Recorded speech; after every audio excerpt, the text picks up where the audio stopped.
This is the Overthinkers. So for this episode in particular, this one is pretty much different, where instead of focusing on a challenge episode, this one focuses on who they want to vote off, which I have no idea how to feel about this, honestly. When it comes to reality game shows, I was more into the challenges and determining who's going to get voted off, but this was a nice episode. I liked it. The episode starts nearly the end of the challenge, where their challenge is to climb up to the top of the volcano and press the button. The last team to do so will be up for elimination. And this is the only thing I'm going to spoil because that's the main focus of the episode. The Thinkers lost the challenge because the floor was unable to press the button since he has no hands. After the challenge was over, Meephone gave an announcement that while he's going to a spot, he gives the Thinkers some time to figure out who they want to vote off, and if they press the button, they'll start the elimination ceremony. However, there is a catch to this. There's a time limit on discussing who they want to vote off. If they don't decide who they're going to vote off tonight, then Meephone will automatically pick one of them to be eliminated. So as much as I say I did like this episode, my only issue with this is that I really wanted the challenge to last a little bit longer. I want to see how did the teams make it to the top of the volcano, and we only saw small bits of it. There was one scene in particular that was actually really good, where Cabby actually used goo to go up to the top of the volcano like a slingshot. There was another one with Clover and the butterflies, but already the parts with Clover and the butterflies getting pretty old fast. I get that butterflies are like her lucky charms, but it would have been more interesting or even funny if she had other charms like she was that lucky. If the challenge lasted a few more minutes, it would have balanced things up and we would at least focus on who's going to get eliminated on the Thinkers team.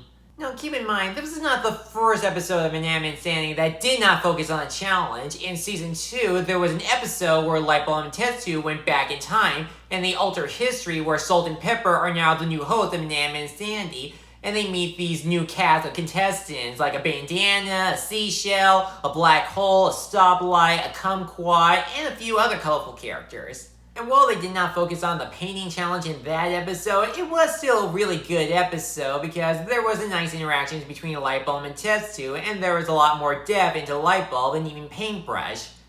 And despite these contestants only exist in an alternate timeline, they were still likable and creative as the original cast of Inanimate Insanity. But back onto the Overthinkers episode, I do like this idea because the game is not just about the challenges, it's about the social game as well.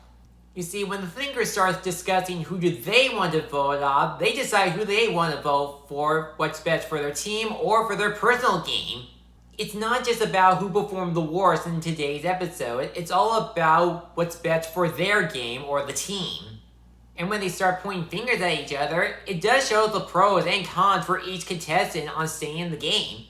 The floor can teleport anywhere around the island and receive information from the other teams, but he always invades his own team's privacy. OJ's a great leader for the Thinkers, but he always manages the team like he's still back at the hotel and not on Season 3.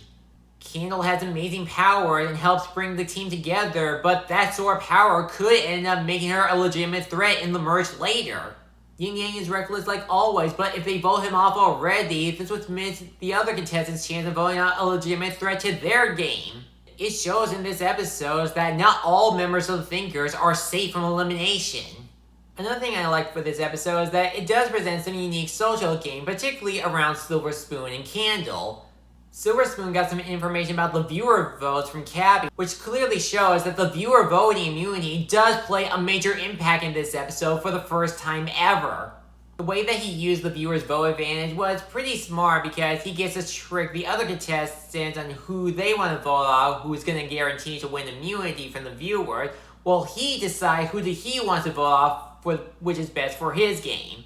There was this one thing I didn't like from him that made me lose interest in him again. It was the way on how he exposed his plan on voting off the person he wanted to vote off as opposed to the others.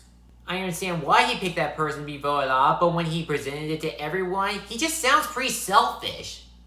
As for Candle, she has this nice interaction with Silver Spoon, where Silver Spoon is trying to convince the other contestant to vote her off because of her powers, which can be considered a threat. And of course, he's trying to figure out how does she know everything everything, and it has something to do with her inner flame. And things get really mysterious and interesting where if Candle's flame gets put out, she gains telekinetic powers, her eyes turns purple, and she grows a third eye on her forehead, and she sounds like a totally different person.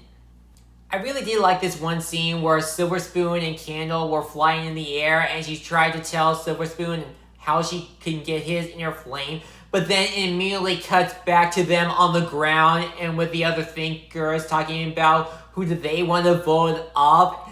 And it's just funny. How did they make it back on time? What happened in between? We'll never figure out. This is Animaniacs logic. And that's another thing. The humor in this episode is funny. There's actually a good meta joke on OJ regarding the floor invading everyone's privacy, yet they're on a reality show and they're always invading their privacy. There's another one involving Yin Yang where Yang convinces Ying to sing a party song, and then later Ying tries to target Ying to be up for elimination even though he's going to lose as well since they're one and the same.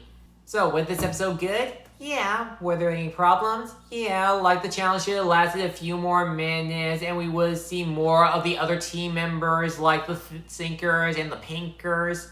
So all I can say for this episode is that it was a decent experimental episode with some nice social interactions. But now that all three teams have suffered elimination, things are about to get more serious next time on Inanimate Insanity. Meet me in the living room.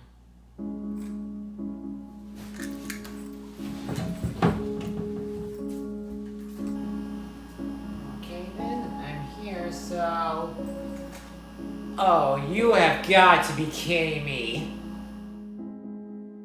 Thank you for coming. I got something for you.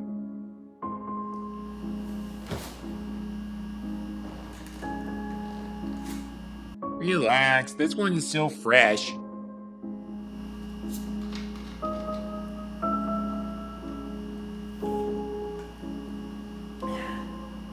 You didn't really invite me for a drink. No, we need to talk about this whole vlog series. Ever since you got interested in these object videos, you've been drifting me away. Whatever happened to the Total Drama vlogs? The ones that kept you going?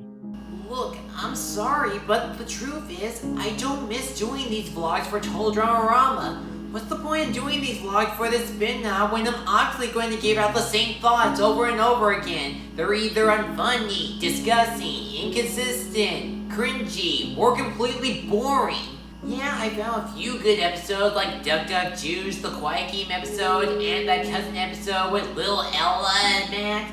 But at the end of the day, it doesn't make up for all the pointless episodes I had to sit through, like Free Chili, Hero and the Goblet of Flies, and especially Total Eclipse of the Fart, which that one completely crossed the line. Okay, I get your point, but you know, there's still that small part of you that still like to talk about Total Drama. Maybe so, but my channel is not always about Total Drama. I like talking about animation and movies out of curiosity, or of how well some of my favorite shows, films, and games hold up. There's really a lot more to me than just a huge Total Drama fan. I'm not saying you should quit talking about those anime stuff you want to talk about. I just want you to come back to me and bring back the good old days. No!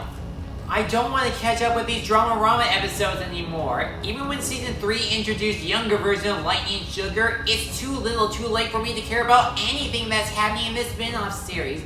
There is nothing on Drama-Rama that's fun for me to talk about. Well, what about the revival series that's coming to HBO Max? It's going to bring back the spirit of the show you loved. I still can't do that. Not yet anyways. We don't know for certain when the new revival series is going to be released. Alright, let me think of something else. Just talk about the Total Drama episodes. Haven't you been listening to me? I said... No, talk about the episodes from the main series, including the Redonkulous Race. What good would that do? I already reviewed all the seasons, and the grades have already been settled. Everybody knows how I feel about the main show. They know your thoughts on the main series in general, but not the episodes individually. There's a good amount of praise and nitpicks that are worth analyzing separately. Even the first season has some of its flaws with some of its own episodes, and there's a couple of interesting facts and pop culture references that are worth pointing out. Well, that is a good point, but I can't go back to the vlogs now. I still have these other reviews and projects to do, especially when Christmas is coming. How about this? You go back doing total drama vlogs for the main series beginning with season 1 on January 2022. Okay, but I can't promise to talk about all the episodes, including the Redonkulous Race. We'll only do this until an official announcement has been made for the revival series on HBO Max, like a new trailer, the introduction of the new cast, and an official release, and we'll move the TV vlogs from there. Fair enough. And one more thing, this will not change anything for the other vlogs like Teapot or Inanimate Insanity. I will still keep talking about them whenever a new episode has been released. Fine, I won't stop you from doing what you like to talk about. Please promise me you come back to the island in January. I promise. Alright, see that remote? Push the power button and the deal is set.